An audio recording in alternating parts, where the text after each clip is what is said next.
Want to hear the details. Explain to the audience where you started out, where you moved to, and how it's going so far. Yeah, so the quick overview is that I used to live in Los Angeles. I lived in LA for about 20 years, and I just recently moved out here to Las Vegas, Summerlin, Las Vegas, about 3 months ago now. So usually people ask us like, well, why did you move, right?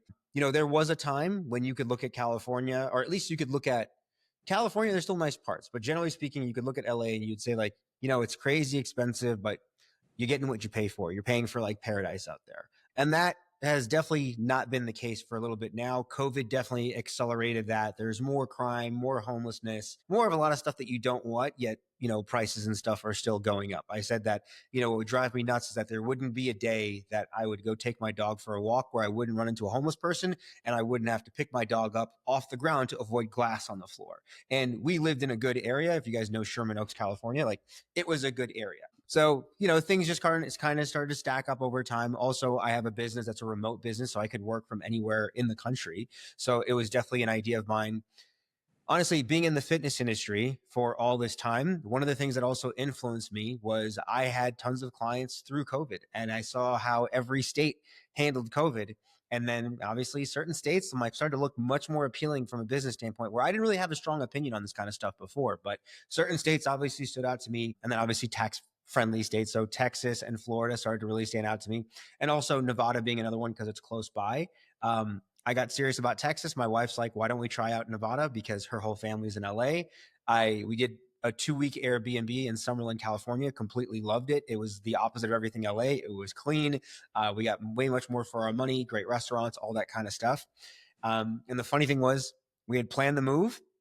We're like, all right, we're going to move in April of this year. And we lived in LA right during the LA fires, the wildfires, and seeing how horribly that was handled. We're like, let's get out of here as quickly as possible. I think once the LA fires happened, within a week, we basically got a place. Like we confirmed on a place, signed a lease for a place within a week over iPhone, right? Over FaceTime. Didn't even go see it. We're like, this looks good enough. The property manager showed us it on FaceTime. It was like the last week of January. So we got in for March 1st and we've been out here ever since. And I've been so pumped. Love it out here, man. We are in the very hot season right now, which is the one thing everybody complains about in Vegas. But I'm like, I will take all of the other trade-offs that we have. Yeah, totally get it. And I think we've bought houses or acquired homes in a very similar manner. When I moved back to Texas, sight unseen, just iPhone video is how I made that decision. So Crazy, right? very much understand that. Tell me about and I guess tell the folks that are maybe on the fence here, who've owned a business maybe in California, have had a bunch of access to the Hollywood scene, right, and lots of businesses, lots of stuff used to be happening in LA. If anyone's like on the fence of getting out of there, what would you tell them? I know for myself, the reason what held us back the most was family. My parents lived there, and my 2 older brothers lived just outside of LA. My wife, her whole family, which is still not huge, like all were in LA. So those are going to be the biggest like anchors that are holding us to there. But the one thing that has been so surprising was just like moving out to Vegas. It's a 4-hour drive, 1-hour plane flight.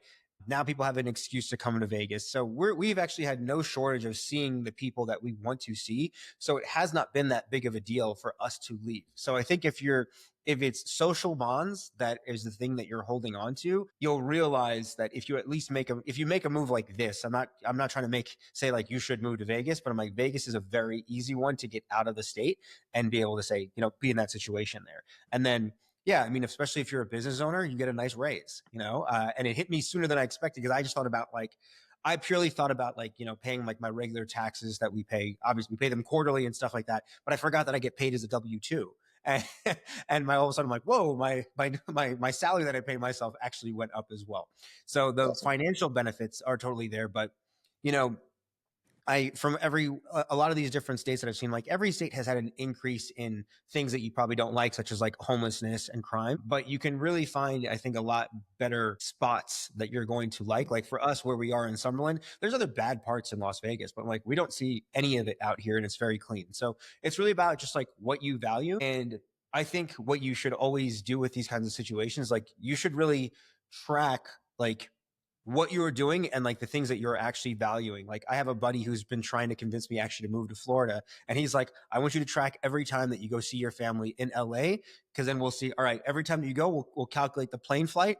And so we can calculate like, well, how much more it would cost you to go live in Florida. I'm like, I'm not going to move to Florida, but makes sense to like look at it that way. I'm like, how much time am I actually spending going and visiting family? And the thing that also changes with like visiting family, if that's your situation too, is maybe you can also agree with this, is that when you live close by them, you probably spent more time with them, but maybe not as much meaningful time. Versus now, like if you go see them, it's like, I'm going to make the most of this. Like it's not just, I know there's times like before when I'm with family, it's like you're just hanging out, you're on your phone, you're like zoning out. Like it's not really connected family time, where it's a much different situation now. Yeah, totally makes sense, and I definitely resonate with that. You mentioned something that kind of intrigues me, and I follow you on Instagram, and so I've been kind of keeping up with your life there.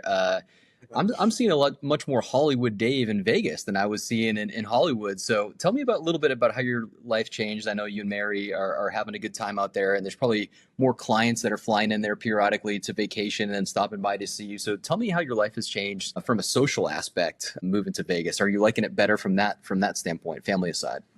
Yeah, it's funny. Yeah, like there's been no shortage of things to do. Like so, since we have been out here, there's no shortage of either family coming in visiting or friends coming in and visiting. So it's like it's one of the things that I didn't calculate. Like it's not like I moved to New Mexico where we don't know anybody, right? We don't necessarily know really much people in Vegas, but people all have a reason to come here. So I made it a point. I was like, I want people to know that I live out here. So I kind of post that on social media. So it just becomes a better like networking opportunity for me. So now people naturally, like last weekend, I just had some clients that were in town. We went out to dinner with them. So I'm trying to protect the Vegas trip because I really do enjoy this trip. It used to be a trip that my wife and I would do like once or twice a year. So we're trying to avoid it as much as possible. But yeah, we've definitely had no shortage of going to the strip and hanging out with friends and stuff like that. But we keep it much more limited now. It's like it's not the regular Vegas trip. It's like we'll come out for dinner, we're going back home. Yep. Yep. So we try to do it sparingly. Funny enough, though, it's like because there's been so much visitors, but it's also just been a much more busy year for me business wise. Not just like my agency, but there's a couple other businesses that I'm involved in now. So there's been much more travel involved. And fortunately, there's also been much more fun in my life now. I've made a few changes in my life that have allowed me to take some time to actually enjoy some of the hard work Mhm. that and the money that you've like made over all of these years. So it's like every month this year I've had some sort of travel. So when I don't have those weekends, I'm like, let's get some sushi and chill out at home. So I actually haven't done a great job of going out and trying to meet other locals other than like the occasional. We've made some friends because we were walking and they had like the same dog as us. And so we went and like did like a doggy play date. So that's Totally. been the extent of it so far. Totally.